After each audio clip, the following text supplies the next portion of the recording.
You're listening to the Platform Launchers podcast, where we talk about building, growing, and monetizing your online platform. We also talk about how you could take your passion, turn it into a platform, and that becomes your paycheck. And tonight, we have a guest expert with us. His name is John Schuchman. John Schuchman is the host of the Real Estate Survival Guide podcast. He's also the host of the community and the mastermind that goes along with that, where he's helping all sorts of real estate professionals to develop, really a solid presence that builds their business and helps them do some amazing things. And he himself has done some amazing things. I have been personal friends with John Schuchman for several years now. And so I've watched him one step at a time take chances and build just new additional things that he was trying to build related to his business. And he's been knocking it out of the park and doing some amazing things. So all that being said, and by the way, he told me that he would give me $1 for every nice thing I say about him on this podcast. So get ready, listening family, for me to gush on John Schuchman for the next few minutes. John Schuchman, welcome to the Platform Launchers podcast.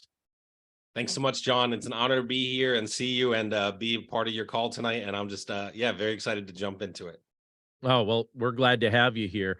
And he had to run the gauntlet of talking to some of our members here before we even started the podcast. And Coach Renee was reminding him, drink more water, Schuchman, because he's always drinking Pepsi. All right. So first question of the night, why do you like Pepsi so much? Where are we going here? All right, so this took a turn really quickly. Well, let's get real, man. Stangi, a lot of us have bad habits. Some of us don't sleep. Some of us drink Pepsi. We just, so it's so funny, actually. I didn't know we were going here. If you were to bring me one of these or a piece of cake, I'd be like, keep the cake and take this. So we were celebrating Easter recently with my family. My wife got a piece of peanut butter pie. And I said, I'll just have a bite. And for some of you, that means like the whole pie. But for me, I took half a bite and then I'm like, yeah, I'm good. So I drink my calories. We all have our bad habits. And yet somehow you've been able to be a success with this one small vice. That's right. That's right. So all kidding aside now, take us on the journey of your adulthood, because I know your backstory and I have a strong suspicion that right now there's somebody listening, or maybe they're watching us on YouTube, and they're thinking, all right, I don't know what I'm going to do with this next season of my life, or the things that I'm trying to do don't seem to be working. And you have all sorts of ups and downs that led you to the success that you are now. So give us a brief overview of that journey, just so someone who's listening gets inspiration from it. Yeah, well, thank you. Great question. I'll just say, if you think that you've struggled in careers, W-2 job, 9-to-5 job, I promise I've had more jobs than you.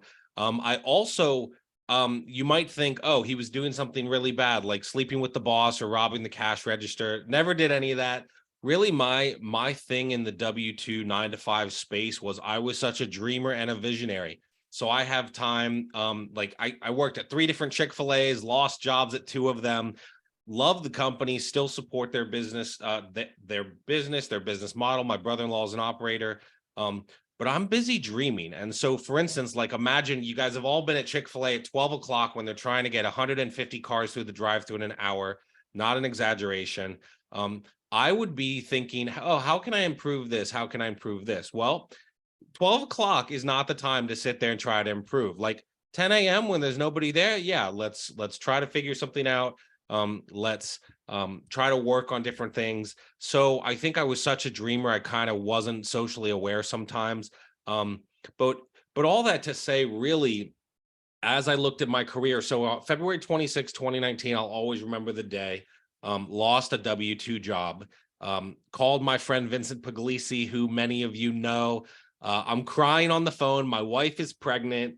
And I said, this is the worst day of my life. And he said, this is the best day of my life. And I was angry and I probably said some not nice words at him, but I'm like, you have no idea what you're talking about. This is terrible. And what he saw in me was, he said, you know, if you've read Vincent's book, his father once told him, you have a skill and you're not using it correctly. And he basically said to me, not those words, but like, you have a ton of potential. You haven't been using them, right? Those skills. And so we ended, the long and the short of it is, I got into real estate that summer, continued applying for jobs, thought I would do real estate on the side. And just, God did not open those doors. Like, all those doors closed. I had one final interview. I'm not kidding, probably 40 to 50 job interviews that summer of 2019. And we kind of felt like, if you don't get these jobs and this final job, we feel like we're going to deep dive and trust God to guide us into real estate. And so we did. I got licensed August 28th or 29th, 2019 as a realtor. Son was born 5 days later. It was crazy. We were living on my wife's $35,000 income, barely making it. But it's possible. And so that now it's just kind of crazy to have a very successful real estate career, be building out other things. And so that's kind of the hopefully short-ish version of what I've built, what I've done. God's blessed me and my family incredibly. And now I'm building out reoccurring income. And a lot of what you guys are trying to do is build out reoccurring income. Why? Well, I have a very successful 6-figure real estate business, do really well, have a lot of fun with it. It's very much service-based, right? So, and I know we're going to get into it. I just spent 5 weeks in Florida. A lot of people would have said that's impossible for a realtor. And so I've kind of built out things that I'm like, well, I don't like the word impossible, first of all. So I've kind of thought to myself and built out, like, how can I make money without always being stuck in Lancaster, Pennsylvania, right? And so those are, I just think there's a lot of opportunity. And so anyway, I know we'll dive a little deeper into what I'm doing, but that's kind of the backstory, and like, Oh yeah. a lot of what kind of went into where I'm at now. Well, it's also cool because you know, here it is 4 years later. It's not even 4 years later from the date that you just mentioned. By the way, August 29th, you threw that date out. Do you see Tammy Christensen on your Yes. screen? That's her birthday, just so you know. Tammy. So it's a significant thing. That really is her birthday. But all right, so you know, within 4 years, you went from a moment of desperation to feeling like, all right, this is working. Like, I actually know what I'm doing. And the truth is, it didn't take you 4 years. What did it take? About 2 years? Yeah, so I mean, I'm kind of an open book.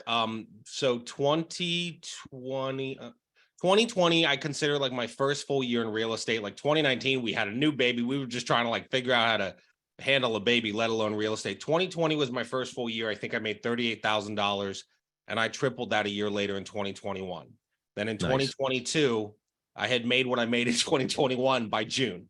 So it did happen relatively quickly. Yes. Right. Yeah. Which has to have you and your wife saying, first of all, thank you, Lord. And then second, tracing back your steps saying, all right, Mhm. how did this happen?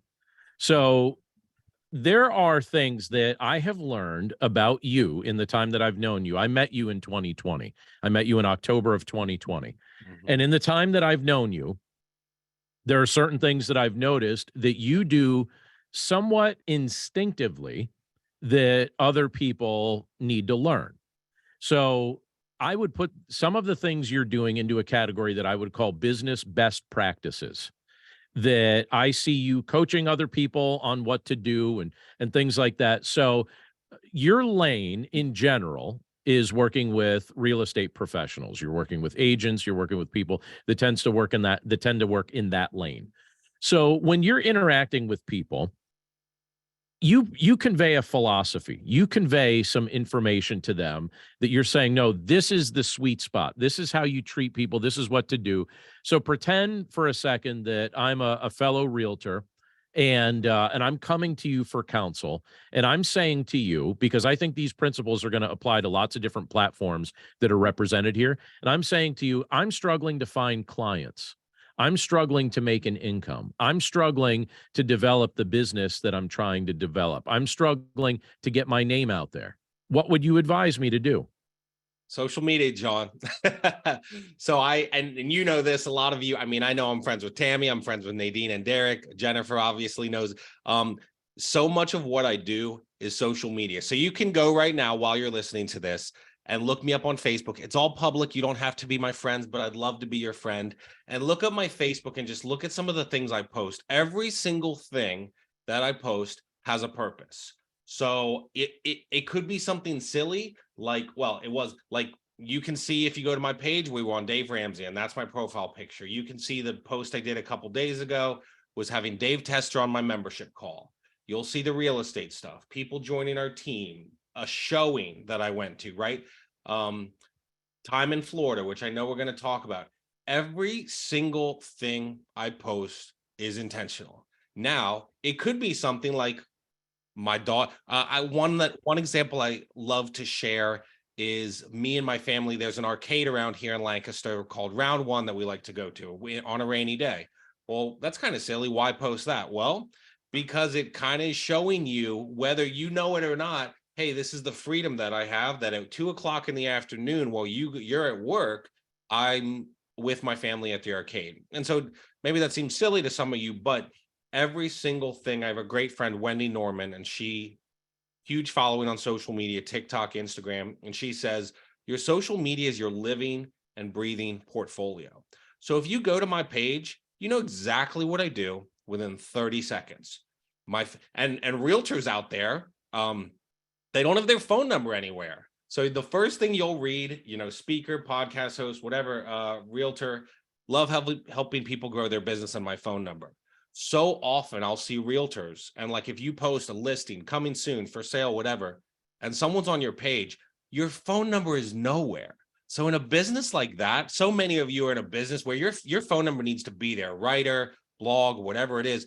You're trying to get clients to contact you, but they have nowhere to contact you. So I'm not saying you'll be on my page, and if my number wasn't there, you wouldn't keep searching, but my job is to make it as easy as possible for you to reach me. So my phone number's there.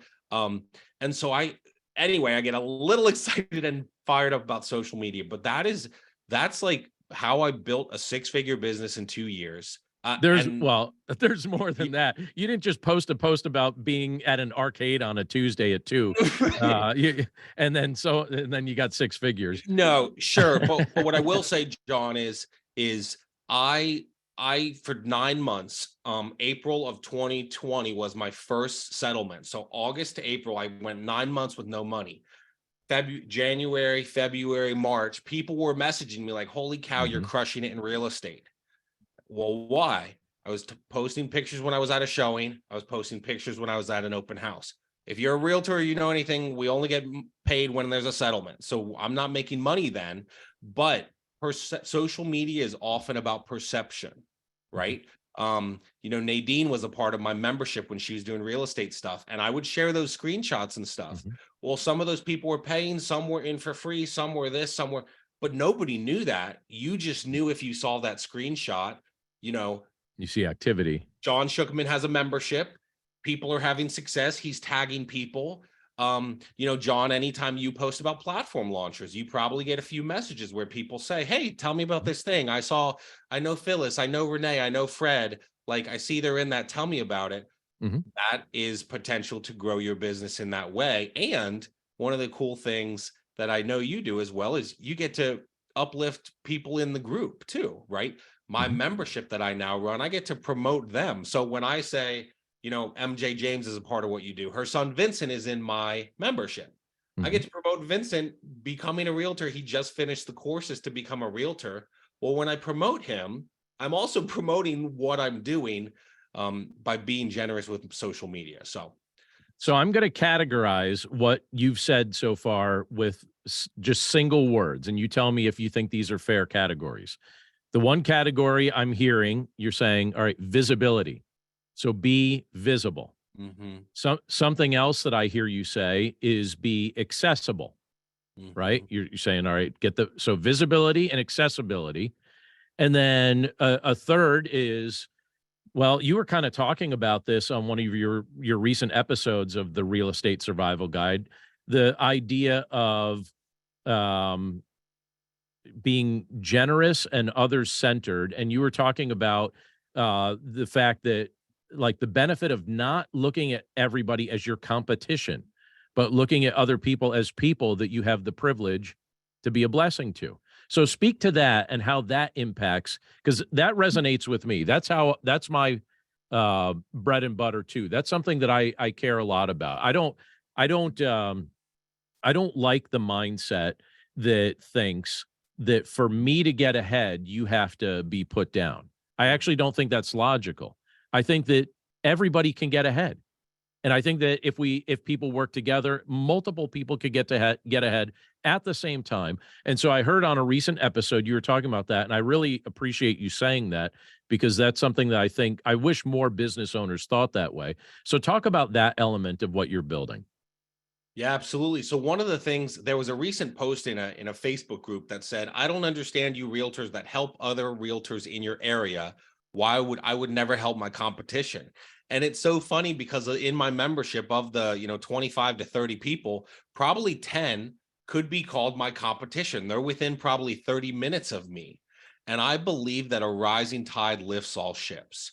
So for instance, if I help a realtor, and I have a team of 8 realtors. If I help a realtor, okay, Renee's right under me. So I'm gonna say Renee's a realtor. So if Renee's a realtor in Lancaster and I help her, maybe she gets that deal, but the odds are we're probably not going to interact with the same people. But guess what? Renee might be like, "John was so helpful. I have to tell this person and this person and this person." Jennifer Harshman does a great job of this, of trying to support many of you, I'm sure, and us. John and I were in a mastermind with her, like supporting each other, right? Well, so who do I think of when I think about writing a book? Jennifer's probably the first person because she's helpful and generous. And so I think, and I think it just makes you feel better too, right? Like, I don't want to feel like a jerk, and you kind of feel like a jerk if you're just kind of trying to hoard all the business. I'll be I'll I don't, this is going to be embarrassing, but many of us probably grew up watching Veggie Tales. You ever see the Swede, the I don't know what it was, but you think of the guy who has all the bananas and the other guy has all the strawberries. Never thought I'd talk about this on a podcast. And it's kind of like the guy saying, "Oh, I wish I had some strawberries," and the other guy's like, "I wish I had some bananas." And it's like, well, let's just share a few. Like, and like they made it simple for kids, but adults, like 40 years later, don't understand it. Just if you're being generous and helpful, like, then people are going to want to be generous and helpful to you. It does come around. Oh yeah, without a Mhm, doubt. And frankly, it's just a better way to go through life. mhm. I mean, it's like who wants to be sour? So you alluded to this a little bit ago, that that on a weekday during the afternoon you can take your family to the arcade. That's lovely and wonderful. But you just did something just last month, I guess it was, right? Where you spent 5 weeks. So I think you said it was 37 days on your podcast. You said 37 days you Mhm, spent in Florida. So more than a tenth of the year you spent in Florida. And I know this was a goal for you. mhm. And yet your business kept chugging along. So that to me strikes me as something that falls into the dream category for most people. Most people would not even be able to wrap their head around the idea of being able to spend more than a month or a tenth of the year in a vacation destination while also fulfilling their work responsibilities. So, talk to us about that related to what you've built. Yeah, absolutely. One of the first things is I have an awesome team. So I'm on part of the Andrew Well group, but really Andy says that he's the pretty face and I'm the brains behind the operation. So most of the people on the team I've brought to the team. And so I kind of prepared them like, "Hey, I'm going to Florida for 5 weeks. I'd appreciate your help showing homes." That's really all I needed from them. I could do anything else from Florida except literally I wasn't flying home to show a property in Lancaster. um, so that was really where I needed their help, but I also prepared my clients for, "Hey, this is what I'm doing." And the basics of it was, June of 2020, we were so broke, literally thought we were going to lose our house, asked my in-laws if we could move in with them. That was embarrassing. They were renting, so they didn't feel right about us moving in. Literally from that moment in June of 2020, that was kind of like, that's when my business took off. Um, and So not only did we keep the house, but then we worked pretty hard. God blessed us a ton, and we're so, so thankful. June of 2022, we paid off our house. So we had done a $220,000 swing in 70,000 in consumer debt, and then our house, so 150,000, and paid it off. And so once we paid it off, of course, we've, if you guys know the names Vincent Puglisi, Ken Carfagno, very close to them, and John Stange. And so like saw the freedom that many of them, John, even the freedom you have to be like, I want to work at Knoebels for the summer. Cool things.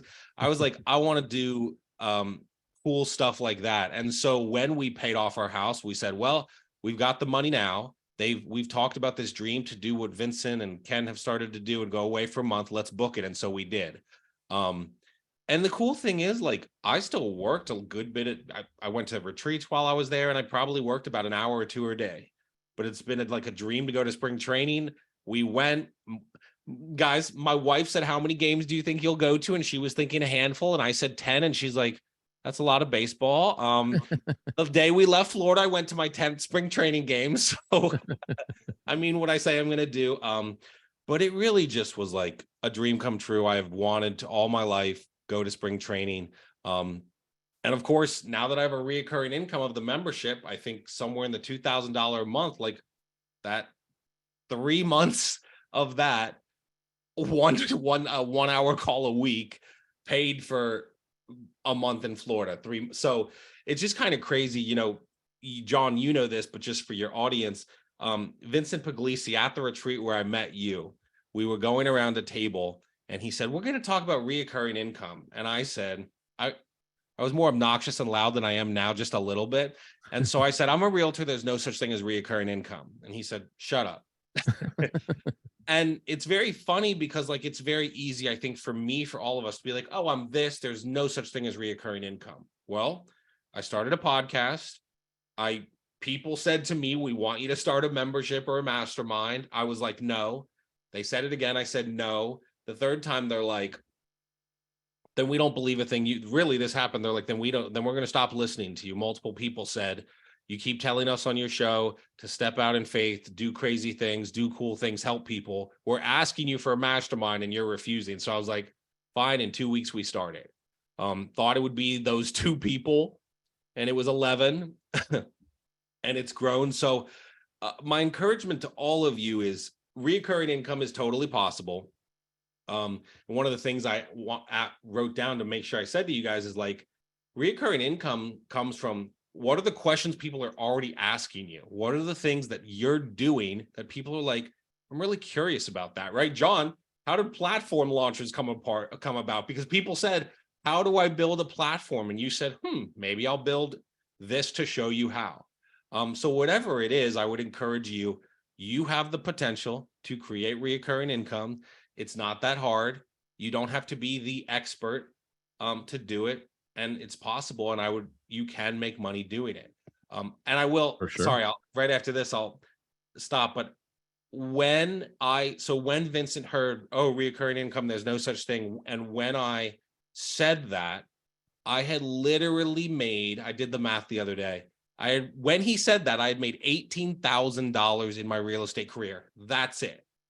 $18,000. And so of all the people to say, well, I'm not the expert, I'm a nobody, it was me, because I literally had sold 3 houses. But he heard from me. People are asking you questions. People that I had gotten my real estate license with at the same time were asking me questions multiple times a week. And he said, answer them on a podcast. And so for some of you, I would just say, stop overthinking it.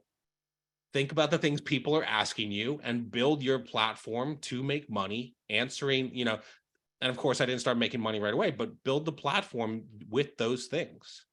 Excellent. Yeah, you touched on some things I was going to ask you about, but I just let you keep going because you were addressing it. You've got the podcast, you've got the membership, you've got your other business, your real estate business, and so a lot of different things working for you all at the same time. And in just a moment, we're going to open up mics here for our members to be able to ask you questions and pick your brain. But before we wind down the podcast here, I just wanted to really quickly give you an opportunity to just tell people where they can find you online, your podcast, your website, all of that. Yeah, probably the easiest way is my website, therealestatesurvivalguide.com. You can connect with me there. Social media, Instagram and Facebook primarily, John Schuchman. No one And can spell really, Schuchman. Wait a second. If yes, they're just hearing that, you got to spell that for us. Schuchman. Again, you can be my friend, but you don't have to. You can see any of my stuff publicly. That's on purpose, by the way. That's a business decision.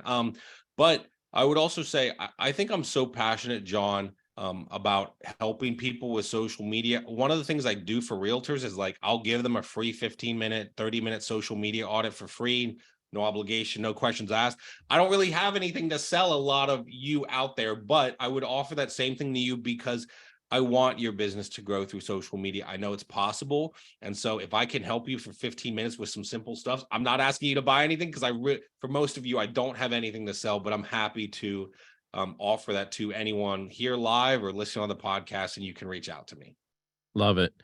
John Schuchman, you're an inspiration. I hope people will check out your podcast. By the way, even if you're not a real estate agent, you will still enjoy the podcast. The business principles he talks about on the Real Estate Survival Guide, they apply to more than one discipline. They apply to more than one field. I am not a real estate agent, although I like real estate and I've owned rental real estate. And I was once a mortgage broker, Schuchman. I think I've told you that in the past. So I do like that whole field. But I have to tell you, I enjoy listening to your podcast, partly because I know you and I know what you're saying is true because I actually see you live it out. So I could testify. Let me endorse the Real Estate Survival Guide podcast because I know the guy behind it is authentic. And it was a pleasure to have you here as our guest expert this month. Thank you so much, John Schuchman.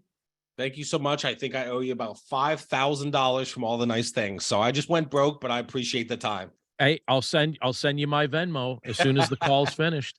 So, I all right, appreciate be you, sure to man. check them out. The Real Estate Survival Guide.com.